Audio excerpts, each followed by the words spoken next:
Pemirsa, mantan anggota DPR periode 2014 hingga 2019 Ami Amalia Fatmasurya diperiksa penyidik Barreskrim Polri. Pemeriksaan terkait dengan laporan Ami soal dugaan pelecehan seksual verbal dilakukan oleh politisi Partai Nasdem Sugeng Suparwoto terhadapnya.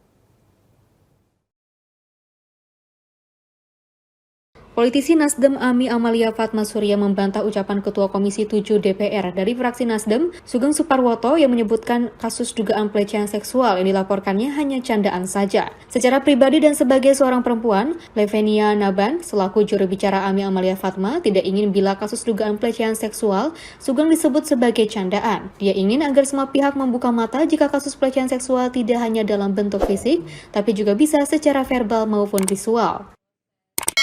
Kami ingin menyampaikan bahwa proses pemeriksaan saat ini masih terus berlanjut.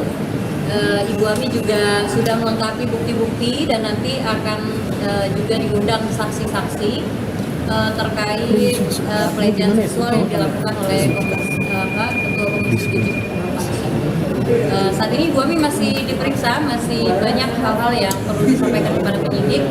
Proses masih berlanjut. Ya, sampai itu aja dulu saat ini, sampai saat ini dulu. Alasan kenapa akhirnya ada pelaporan ini perlu juga kami sampaikan. Saat ini hadir Ibu dan Bapak dari Ibu Ami untuk memberikan sedikit klarifikasi mengapa hal ini sampai dijadikan. Muhammad Tegar Alfiansyah, GoDo TV melaporkan dari Jakarta.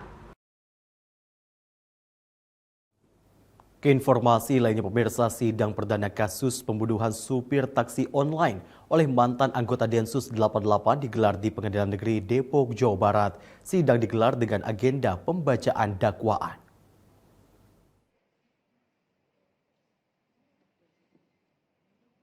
Terdakwa Bribda Haris Sitanggang, oknum mantan anggota Densus 88 Polri, menjalani sidang perdananya di Pengadilan Negeri Depok. Dalam sidang perdana yang dipimpin Majelis Hakim Martida Kristina Katarina dengan agenda pembacaan dakwaan. Dalam dakwaan yang dibacakan oleh Jaksa Penuntut Umum, terdakwa Haris Sitanggang dimintai tolong membeli mobil oleh saksi dan diberikan uang sebesar 92 juta rupiah. Namun, kemudian uang tersebut digunakan untuk judi online. Terdakwa kemudian mencari cara untuk mengembalikan uang tersebut agar dibelikan mobil, kemudian terlintas untuk melakukan pencurian.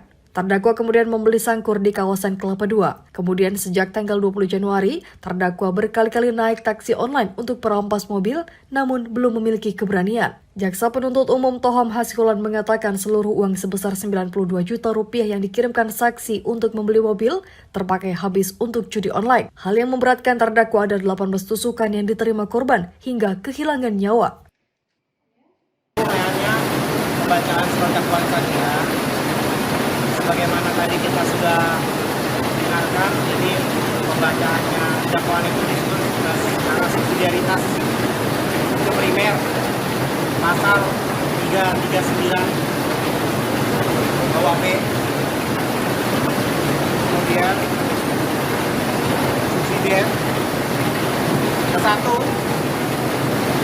pasal 338 KUHP, atau kedua pasal 365 ayat 3 junto pasal 53 ayat 1 KUHP. Yang memberatkan apa nih, Bang? Yang kita dengar ya tadi dari dakwaan. Peristiwa ini terjadi pada tanggal 23 Januari, terdakwa melancarkan aksinya di kawasan Bukit Cengkeh, Cimanggis. Sempat terjadi pergulatan, namun nahas korban Sony Rizal tewas di tangan Haris, korban tewas dengan 18 tusukan. Sidang selanjutnya akan digelar 19 Juni dengan agenda pemeriksaan saksi oleh Jaksa Penuntut Umum. Damar Pamungkas, Garuda TV melaporkan dari Depok, Jawa Barat.